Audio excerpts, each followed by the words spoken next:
mayoría de las personas cree que las leyendas nacen en un momento glorioso, un gran triunfo, una batalla perfecta, un día épico que cambia todo. Pero casi nunca ocurre así. Las leyendas, en realidad, empiezan en decisiones pequeñas, repetidas hasta el cansancio, tomadas cuando nadie está mirando. Y pocas historias lo demuestran mejor que la de un hombre que, en 1612, desembarcó tarde en una isla sabiendo que podía morir en cuestión de segundos. Su rival lo esperaba enfurecido. Era Sasaki Kojiro, uno de los espadachines más temidos de Japón, célebre por su velocidad, por su técnica y por una reputación capaz de paralizar a casi cualquiera antes de desenvainar. Pero el hombre que venía hacia él no parecía comportarse como alguien intimidado. No llegó corriendo, no llegó pidiendo disculpas, no llegó intentando apaciguar el ambiente. Llegó con calma. Y en lugar de llevar una katana refinada, llevaba en la mano un arma improvisada, un remo de madera tallado durante el trayecto. Ese hombre era Miyamoto Musashi. Y lo verdaderamente perturbador de esta historia no es que venciera. Lo verdaderamente perturbador es que casi todo en su comportamiento parecía ir en contra del sentido común, y aún así funcionó. Porque Musashi no ganó aquel duelo por casualidad, ni porque el universo se alineara a su favor, ni porque hubiera improvisado una genialidad de último minuto. Ganó porque llevaba años forjando una mente incapaz de quebrarse bajo presión. Lo que ocurrió en esa isla no fue un acto espontáneo. Fue la manifestación final de una disciplina trabajada durante décadas. Pero aquí está lo importante. Musashi no empezó siendo una figura serena, sabia y templada. No nació como símbolo de autocontrol. No vino al mundo con una mente invencible. De joven era impulsivo, violento, errático. A los 13 años ya había matado en combate. Era un muchacho sin estabilidad, sin una vida fácil, sin ese tipo de orden interior que hoy muchos romantizan cuando miran su legado. Lo que lo convirtió en leyenda no fue una cualidad mística. Fue una decisión sostenida, una elección repetida una y otra vez, incluso en los días en que habría sido más fácil ceder, negociar consigo mismo o hundirse en la comodidad.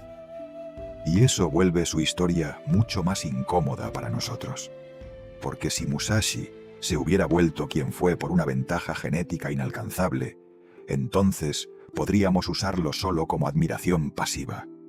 Podríamos decir, sí, impresionante, pero él era distinto. El problema es que no fue así. Se convirtió en quien fue, porque organizó su vida alrededor de principios brutales. Y si eso es cierto, entonces la pregunta ya no es qué hizo él, sino qué estás haciendo tú con tu tiempo, con tu energía y con tu carácter. Porque la disciplina no es una emoción, no es inspiración, no es sentirse listo. La disciplina es la capacidad de obedecer una convicción, incluso cuando tu cuerpo quiere otra cosa. Es actuar con firmeza cuando el impulso te pide escape. Es seguir el camino correcto cuando no hay aplausos, cuando no hay motivación, cuando no hay nadie observando. Y en esta época, eso se ha vuelto todavía más raro. Vivimos rodeados de distracciones, anestesiados por la inmediatez, acostumbrados a pequeñas dosis constantes de placer barato. Queremos resultados sin proceso, prestigio sin trabajo y transformación sin dolor. Por eso Musashi sigue importando 4 siglos después. No porque fuera un guerrero exótico de otra época, sino porque entendió algo que nosotros seguimos evitando. La vida no mejora porque desees más, sino porque te gobiernas mejor. Y en este video vas a ver los 7 principios que atraviesan toda su vida. No son trucos, no son frases lindas para poner sobre una foto oscura en redes sociales. Son formas de ordenar la existencia, formas de entrenar la mente para que deje de ser esclava del impulso, formas de construir una versión de ti mismo más peligrosa para la mediocridad, más resistente al caos y más capaz de sostener un propósito real. Pero antes de seguir, necesito que entiendas algo. Cerca del final de su vida, Musashi dejó una idea tan seca como demoledora: no vivas atrapado en el arrepentimiento. Esa frase no es un mensaje de autoayuda, es casi una sentencia, porque una vez entiendes cómo funciona la disciplina, ya no puedes fingir ignorancia. A partir de ahí, cada excusa pesa distinto. Cada aplazamiento tiene otro sabor. Cada vez que te falles, sabrás exactamente lo que estás haciendo. Así que te propongo un trato. Quédate hasta el final y te voy a dejar el ritual mental que Musashi utilizaba para prepararse antes del combate. Una secuencia breve, feroz y útil que hoy puedes adaptar a cualquier situación importante de tu vida. Una conversación difícil, un examen, una presentación, una decisión que llevas meses postergando. Pero para llegar ahí, primero tienes que atravesar lo demás, porque la mente que busca atajos no puede sostener poder real. Y ahora sí, pongamos esto en perspectiva. Nunca habíamos vivido rodeados de tantas herramientas, tantos cursos, tantas guías, tanta tecnología y tanto acceso. Y sin embargo, rara vez había existido una población tan dispersa, tan incapaz de sostener atención, tan acostumbrada a abandonar lo que empieza. La mayoría quiere cambiar, pero quiere cambiar sin pagar el precio. Quiere sentirse fuerte sin haber soportado casi nada. Quiere admirar la disciplina, pero no convivir con su aspereza. Musashi vivió en un mundo donde un error podía costarte la vida de forma literal, donde perder la concentración no significaba solo vergüenza, sino muerte. Y en medio de ese entorno, desarrolló una estructura interna tan sólida que atravesó decenas de duelos sin ser derrotado. Piensa en eso con seriedad. No hablamos de un reto simbólico, hablamos de encuentros donde el margen de error era mínimo. Aún así, salió adelante una y otra vez. No porque siempre tuviera la mejor arma, no porque su cuerpo fuera mágicamente superior, sino porque había educado su mente para responder con claridad en medio del caos. Y la lección duele porque no nos deja escapatoria. Tú y yo no tenemos menos horas que Musashi. Tenemos el mismo día. La diferencia no está en el reloj, sino en lo que toleramos, en lo que repetimos, en lo que aceptamos de nosotros mismos cuando nadie nos exige nada. También hay otro detalle importante. Después de algunas de sus victorias más célebres, Musashi no se comportó como un hombre hambriento de exhibición. No salió a celebrar como alguien que necesitara validación externa. No convirtió sus triunfos en teatro. Se apartó, se fue a entrenar, a pensar, a refinarse, porque comprendía que derrotar a otro hombre puede ser impresionante, pero derrotar a la propia debilidad es una tarea interminable. Y esa es la batalla central. Primer principio: aprender a soportar el silencio.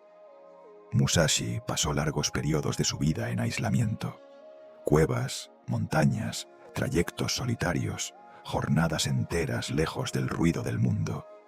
No lo hacía como pose espiritual, ni como un gesto romántico de asceta. Lo hacía porque entendió algo fundamental. Quien no soporta estar a solas consigo mismo, nunca llega a gobernarse. El ruido constante no solo distrae, también protege. Protege de la verdad incómoda que aparece cuando todo se calla. Hoy mucha gente no sabe estar quieta. Abre el celular al despertar. Pone algo de fondo mientras trabaja.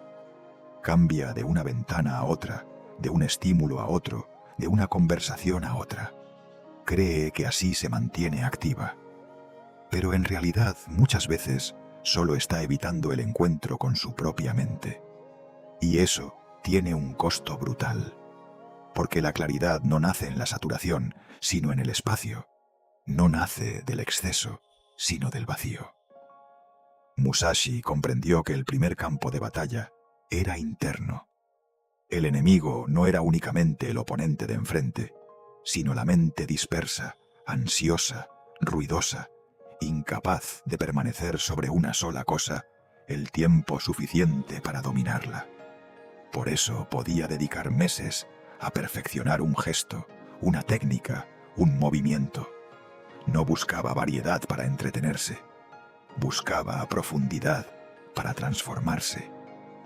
Nosotros, en cambio, hemos confundido estimulación con progreso. Abrimos 10 pestañas y creemos que pensamos mejor. Consumimos contenido sin parar y creemos que estamos aprendiendo.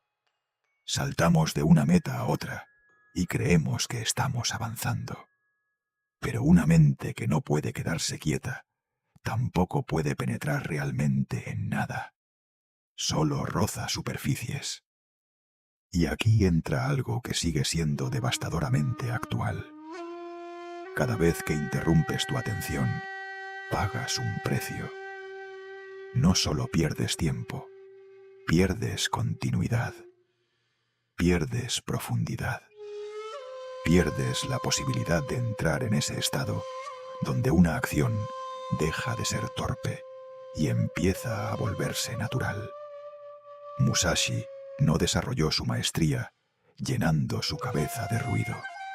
La desarrolló vaciando espacio para que el cuerpo y la mente aprendieran a actuar como una unidad. Pero el silencio no es solo ausencia de sonido externo, también es reducción del tumulto interior. Ese diálogo continuo que te juzga, que te compara, que te anticipa derrotas, que repite miedos y escenas viejas. Todo eso consume energía. Todo eso te fragmenta. Y cuando llegas a una situación importante, llegas ya drenado. Musashi buscaba un estado que hoy muchos describirían con palabras modernas. Presencia absoluta, mente sin fricción, acción sin vacilación. No era magia, era entrenamiento. Era haber limpiado tanto ruido que, llegado el momento, no quedaba espacio para la duda paralizante. Tu primera batalla, entonces, ni siquiera empieza en el trabajo, ni en el gimnasio, ni en una meta grande. Empieza en algo mucho más simple y mucho más difícil. Sentarte unos minutos sin escapar, sin notificaciones, sin música, sin pantallas, sin llenar el hueco de inmediato. Solo tú, frente a tu propia mente. Y si eso te incomoda, perfecto. Ahí empieza el trabajo real. No intentes dejar la mente en blanco. Eso casi siempre termina en frustración. Observa, mira cómo aparecen los pensamientos. Nota qué temas se repiten, qué miedos intentan imponerse, qué urgencias absurdas surgen apenas quitas el estímulo. Ahí vas a descubrir cuánto del día vives secuestrado por automatismos que ni siquiera habías visto. Y esa observación, si la sostienes, ya es una forma de poder. Segundo principio: convertir la rutina en identidad. Musashi no dependía de sentirse inspirado. Esa es una fantasía moderna. La mayoría espera el estado emocional correcto para empezar. Espera ganas, claridad, impulso, confianza. Musashi operaba al revés. Primero actuaba. Luego la identidad seguía a la acción. No se preguntaba todos los días quién quería ser. Lo demostraba a través de lo que repetía. Esto es crucial, porque tu vida no se define tanto por tus intenciones como por tus rituales. Tus días son más honestos que tus discursos. La persona que dices querer ser solo existe si tus hábitos empiezan a parecerse a ella. De lo contrario, solo estás enamorado de una imagen mental. Musashi entendía el poder de la repetición ceremonial. No se trataba simplemente de hacer cosas. Se trataba de hacer ciertas cosas con regularidad, con respeto, con la seriedad suficiente como para que se convirtieran en un mensaje constante hacia uno mismo. Cada gesto repetido le recordaba quién era y qué exigía de sí. Ese es uno de los secretos menos comprendidos de la disciplina. No solo ordena el tiempo, también moldea la identidad. Cada vez que cumples un pequeño ritual, aunque no tengas ganas, estás enviando una instrucción a tu cerebro. Esta es la clase de persona que soy. Y con los días, esa evidencia se acumula. Se vuelve carácter. Se vuelve costumbre moral. Por eso no desprecies los actos aparentemente pequeños. Un despertar ordenado, un espacio limpio, un momento fijo de lectura, una hora intocable de trabajo profundo. No son tonterías, son ladrillos psicológicos. Son la diferencia entre una vida improvisada y una vida deliberada. La mayoría subestima esto porque busca actos heroicos y desprecia las estructuras sencillas. Pero Musashi no se volvió temible por un arranque ocasional de intensidad. Se volvió temible porque redujo al mínimo la negociación diaria con la pereza. No vivía preguntándose cada mañana si ese día sí o ese día no. Sus hábitos ya habían tomado esa decisión antes que él. Tú necesitas encontrar esa lógica en tu propia vida. Tal vez tu espada no sea una katana, pero sí tienes algo que si lo tratas con respeto, puede cambiarte. Puede ser tu cuerpo, tu proyecto, tu estudio, tu oficio, tu disciplina intelectual. Lo importante es que haya un acto regular que te recuerde quién estás intentando ser, y que ese acto se vuelva sagrado, no porque sea complejo, sino porque no es negociable. Hazlo con presencia. Hazlo sin dividir la atención. Hazlo como alguien que no está simplemente cumpliendo una tarea, sino consolidando una forma de existir. Porque eso es exactamente lo que estás haciendo. Tercer principio. Decidir la mañana antes de que la mañana decida por ti. Hay un momento minúsculo que revela muchísimo sobre una persona. Ese instante en que suena la alarma y el cuerpo pide quedarse. Ahí, en esos segundos, suele aparecer la verdad. No la verdad estética, no la que exhibes en público, sino la relación real que tienes con tu palabra. Musashi entendía que el día no se conquista al mediodía, se conquista al inicio. No porque madrugar sea un fetiche moral, sino porque el primer combate del día suele definir la disposición con la que enfrentas todo lo demás. Si empiezas cediendo, el resto del día ya se inclina hacia la concesión. Si empiezas obedeciéndote, algo en ti se endereza. Mucha gente vive negociando consigo misma desde que abre los ojos. 5 minutos más. Hoy sí necesito descansar. Mañana compenso. Empiezo la semana que viene. Ese diálogo parece inofensivo, pero va erosionando algo central: el respeto que te tienes. Porque cada pequeña rendición innecesaria va dejando un mensaje interno. Y ese mensaje es simple. Cuando llega la incomodidad, no confíes demasiado en mí. Con el tiempo, Eso destruye más que la productividad. Destruye la autoimagen. Te acostumbras a ser una persona que promete mucho y ejecuta poco. Y luego quieres sentirte fuerte, seguro, confiado, pero no has construido evidencia para sostenerlo. Musashi forjó parte de su poder ahí, en la respuesta inmediata, en no dejar que el impulso gobierne la primera decisión, en levantarse antes de que la mente blanda tomara el mando completo. Porque sabía algo que sigue siendo cierto. El cuerpo busca ahorro. La mente disciplinada busca dirección. Y si no impones la segunda, la primera manda. Aquí no hacen falta discursos épicos. Hace falta un acto simple. Cuando llegue la hora, te levantas. Sin debate, sin conferencia interna, sin convertir una acción breve en una novela emocional. Haces lo que decidiste hacer. Ese gesto repetido cambia muchísimo más de lo que parece. No solo por lo que te permite hacer luego, sino por la clase de ser humano que empieza a emerger de ahí. Y sí, al principio cuesta. Claro que cuesta. Precisamente por eso vale. Si fuera fácil, no separaría a nadie. Pero la disciplina siempre tiene esta lógica. Su dificultad inicial es el precio de una libertad posterior. Aquí hago una pausa breve para decirte algo. Si llegaste hasta este punto, ya estás haciendo algo que la mayoría no hace. Sostener atención. Y eso importa. Porque hoy casi todos consumen mensajes como quien cambia de ventanilla en ventanilla, sin dejar que nada se asiente. Pero entre escuchar y comprometerse hay un abismo. Ver un video no cambia nada. Aplicar una idea sí.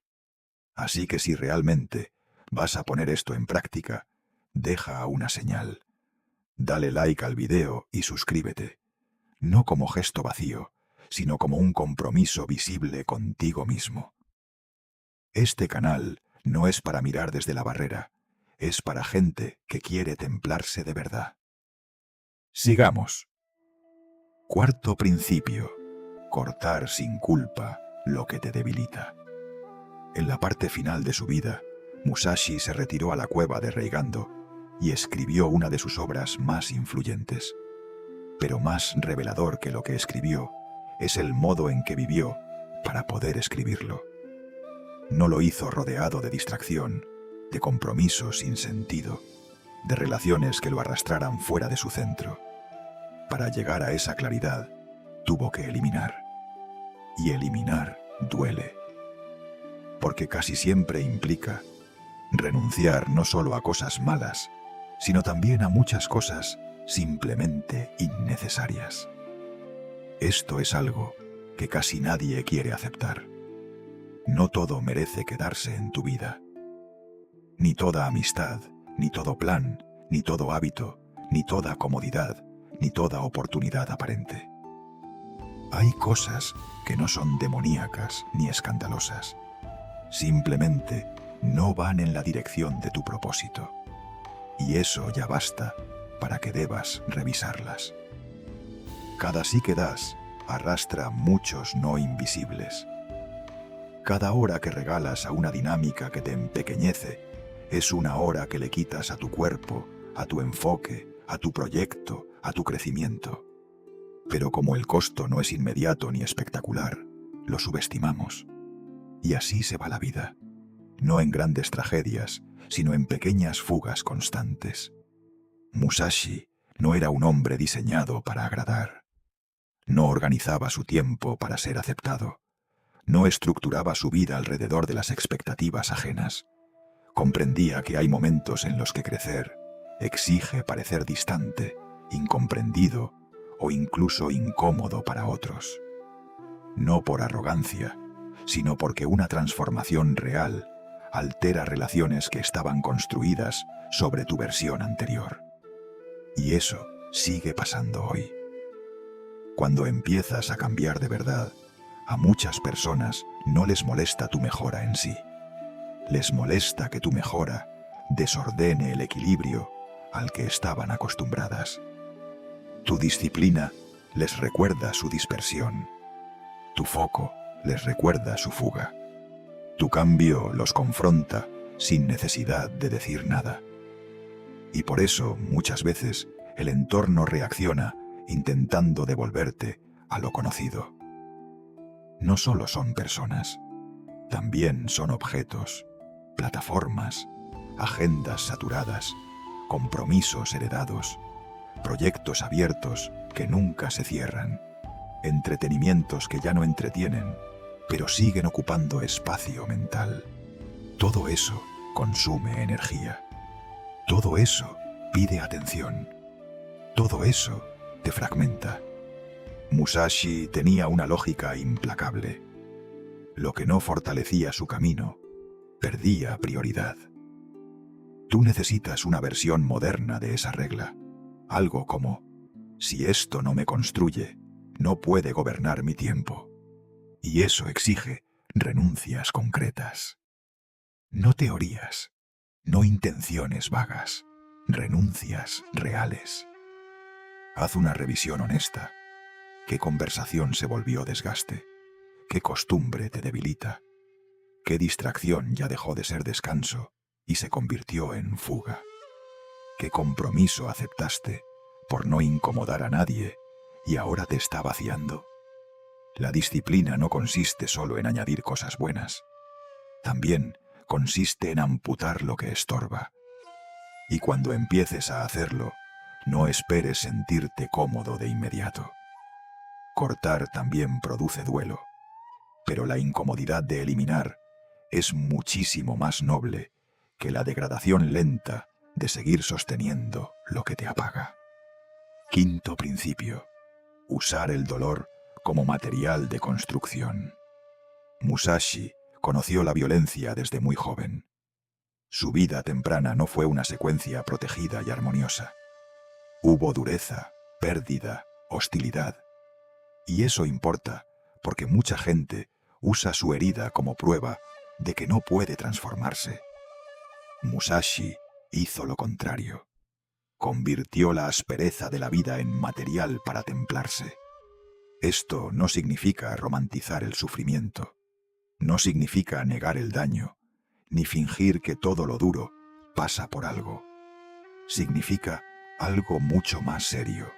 Reconocer que el dolor puede destruirte o puede volverse combustible, y que esa diferencia depende en gran parte de cómo lo metabolizas.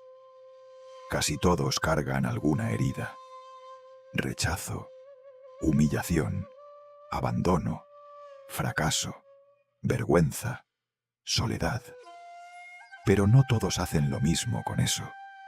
Algunos lo convierten en identidad fija. Yo soy esto que me pasó. Otros lo convierten en excusa permanente. Y otros, los menos, lo transforman en una fuerza extraña, una claridad nueva, una sobriedad distinta, una ferocidad tranquila para construir algo mejor. Musashi entendió que la incomodidad no es necesariamente enemiga, que evitar todo malestar te vuelve frágil, que vivir buscando solo alivio te deja indefenso frente al primer golpe serio. Por eso su disciplina no intentaba diseñar una vida suave, intentaba fabricar una vida fuerte.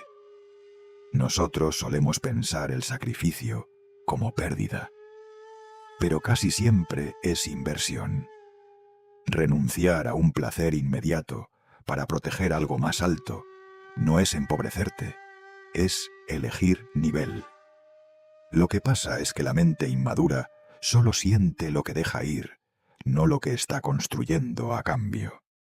Y esto aplica tanto al dolor grande como al pequeño, a la gran herida del pasado y al malestar cotidiano de hoy. El cuerpo cansado que quiere detenerse, el impulso de escapar de una tarea difícil, la incomodidad de decir la verdad, la frustración de no ver resultados todavía.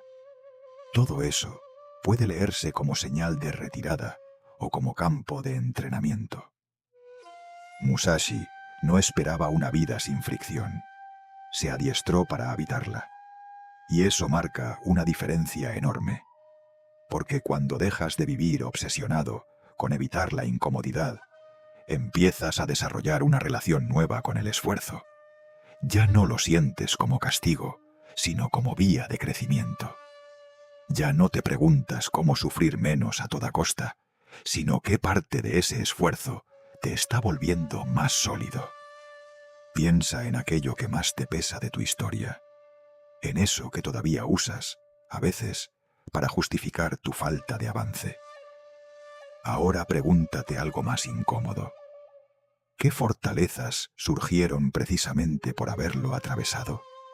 Tal vez resistencia, tal vez capacidad de leer mejor a la gente, tal vez independencia, tal vez hambre, tal vez sobriedad, tal vez un tipo de sensibilidad que antes no tenías. Encontrar eso no borra el daño, pero sí cambia tu relación con él. Y cuando cambias esa relación, algo se mueve. Dejas de ser únicamente víctima de lo ocurrido y empiezas a convertirte en autor de lo que harás con ello. Sexto principio. Volver intocable tu palabra. Una de las formas más rápidas de destruirte por dentro es acostumbrarte a no creerte, prometerte cosas y luego fallarte, decidir algo por la noche y romperlo por la mañana, repetir compromisos que no sostienes.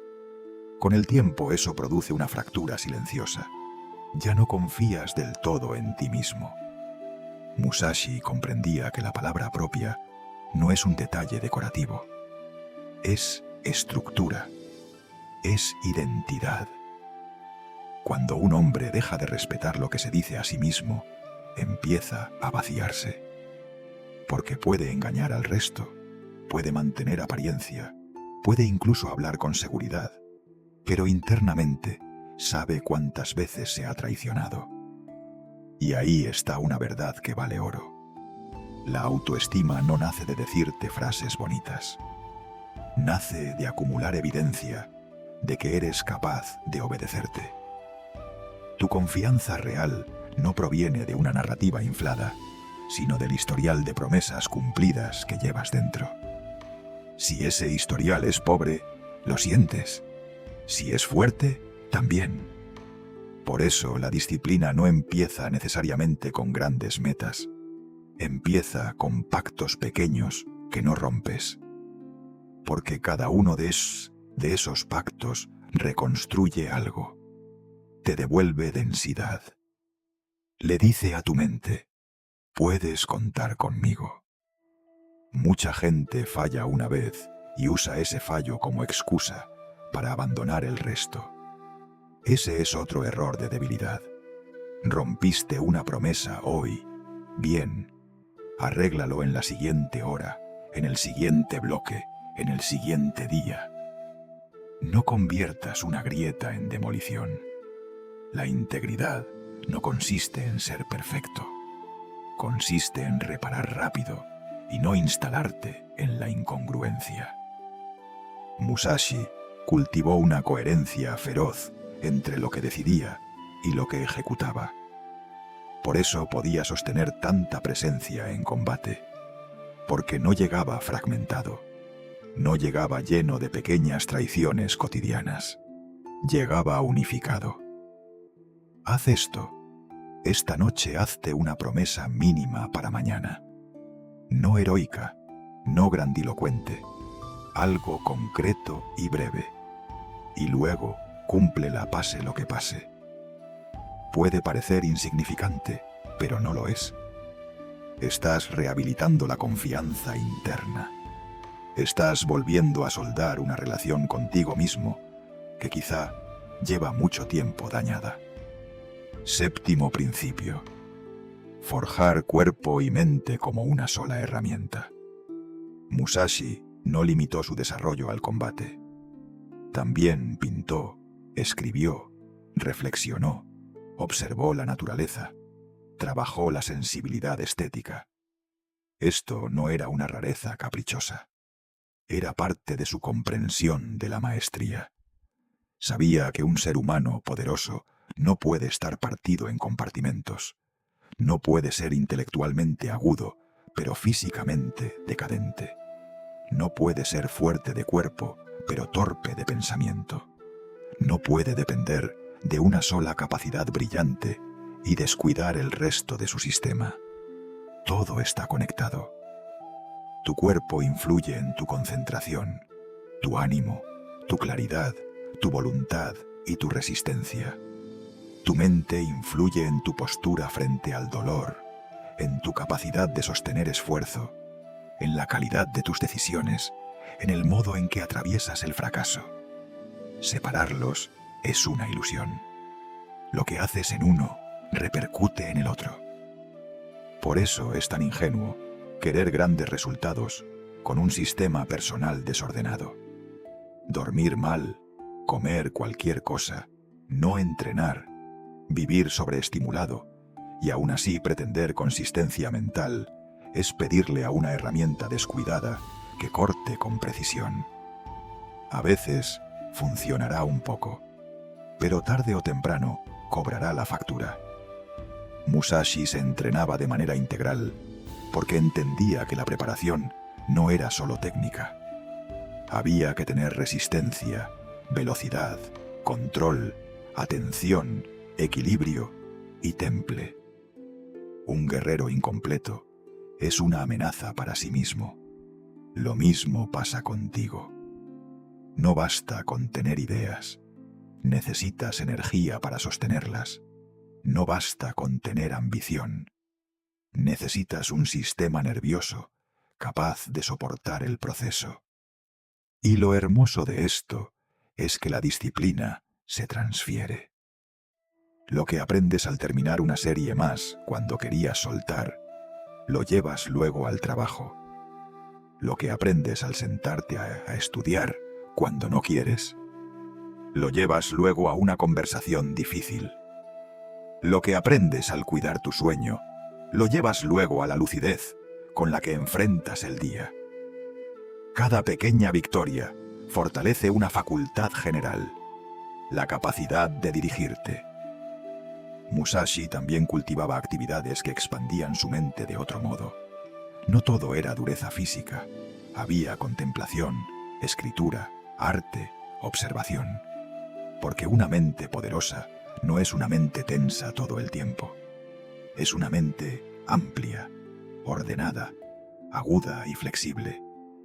Capaz de atacar cuando toca, pero también de comprender, esperar y ver. Necesitas ambas cosas. Un cuerpo que no colapse y una mente que no se disperse. Una voluntad que actúe y una conciencia que piense. Un sistema entero, no un parche. Ahora sí, llegamos al ritual que te prometí. Antes de entrar en combate, Musashi no se limitaba a tensarse o a repetir frases vacías. Se preparaba de una forma mucho más radical. Primero contemplaba la posibilidad de perderlo todo. Imaginaba el peor escenario, la derrota, la caída, la herida, la muerte. No para hundirse en el miedo, sino para mirarlo de frente hasta que dejara de dominarlo. Esto es poderosísimo, porque gran parte del miedo que sentimos no proviene del hecho en sí, sino de la fantasía nebulosa de lo que podría salir mal. Nos asusta lo indefinido, lo no mirado, lo no aceptado. Al visualizar la peor posibilidad con claridad, dejas de correr en círculos alrededor de ella. La enfrentas, la nombras, la haces concreta y, al hacerlo, le quitas parte de su veneno. Musashi aceptaba internamente ese riesgo antes del duelo, y eso lo liberaba. Porque quien ya ha contemplado la pérdida, deja de actuar desde el pánico. Su mente se vuelve más limpia, más precisa, más suelta. Ya no está aferrada con desesperación al resultado. Está disponible para actuar. Pero el ritual no terminaba ahí. Después de aceptar el peor escenario, visualizaba la ejecución correcta, la respuesta adecuada, el movimiento preciso, la lectura del rival, la secuencia de la victoria. Ensayaba mentalmente el combate antes de que el combate ocurriera. No como fantasía superficial, sino como preparación, como un modo de familiarizar al sistema nervioso con lo que luego tendría que hacer de verdad. Eso sigue siendo útil hoy. Antes de una presentación, una llamada importante, una conversación difícil, un examen, una entrevista o un lanzamiento, puedes sentarte 3 minutos y hacer lo mismo. Primero, imagina el peor resultado plausible. No lo adornes, míralo de frente, siente la incomodidad y pregúntate, si ocurriera, ¿seguiría existiendo después de eso? La respuesta casi siempre es sí. Eso ya reduce muchísimo el miedo. Segundo, suelta ese apego. Acepta que no puedes controlar todo. Tercero, visualiza la mejor ejecución posible. No solo el éxito final, sino la conducta concreta. ¿Cómo respiras? ¿Cómo entras? ¿Cómo respondes? ¿Cómo sostienes la mirada? ¿Cómo te mantienes estable? Ensáyalo. Y luego actúa. Esa es la estructura. Aceptar la caída posible. Soltar el terror. Practicar mentalmente la respuesta correcta. Avanzar. Llegamos al final. Y ahora aparece la única parte que realmente importa. Puedes escuchar todo esto, decir qué interesante y seguir exactamente igual. Puedes cerrar el video, volver a tus automatismos, continuar negociando con tu flojera, con tu dispersión, con tus viejas excusas, y dentro de algunos años recordar este momento con una mezcla de lucidez y vergüenza. No porque no supieras qué hacer, sino precisamente porque sí lo supiste y no quisiste cargar con la incomodidad de aplicarlo. O puedes entender que esto no era entretenimiento. Era una confrontación con tu manera de vivir, con tu relación con el esfuerzo, con la calidad de tus promesas, con la estructura real de tus días, con la versión de ti que estás alimentando cada mañana. Musashi murió solo, retirado, lejos del espectáculo. Pero no murió como un hombre disperso. Murió como alguien que había llevado su disciplina hasta el límite de su época. Y por eso su nombre sigue de pie. No porque fuera invulnerable, no porque nunca sintiera miedo, no porque el destino lo eligiera, sino porque eligió una y otra vez lo difícil. Y eso es exactamente lo que también se te pide a ti. No una vez, no en un arranque, todos los días, cada despertar, cada decisión pequeña, cada renuncia silenciosa, cada vez que obedeces lo mejor de ti en lugar de obedecer lo más cómodo. No estás construyendo solo una semana productiva, ni un buen mes. Estás fabricando una biografía. Y esa biografía va a estar escrita en gran parte por lo que haces en los momentos que nadie celebra. Ahí se ve quién eres. Ahí se ve qué estás forjando. Entonces te dejo con una última pregunta. Cuando pasen 20, 30 o 40 años y mires hacia atrás, ¿qué clase de historia quieres encontrar? ¿La de alguien que tenía capacidad, intuición, talento y posibilidades, pero eligió repetidamente la comodidad? ¿O la de alguien que se volvió sólido porque aprendió a obedecerse incluso cuando no tenía ganas, incluso cuando nadie lo premiaba, incluso cuando lo difícil seguía siendo difícil? La respuesta no está en cómo te sientes ahora mismo. ni en lo inspirado que salgas de este video, ni en las palabras que te digas. Está en lo que ocurra mañana, en ese instante simple y brutal en que vuelvas a tener que escoger entre la inercia y el carácter. Porque las leyendas no nacen en el aplauso, nacen en la decisión. Y casi siempre esa decisión ocurre en silencio.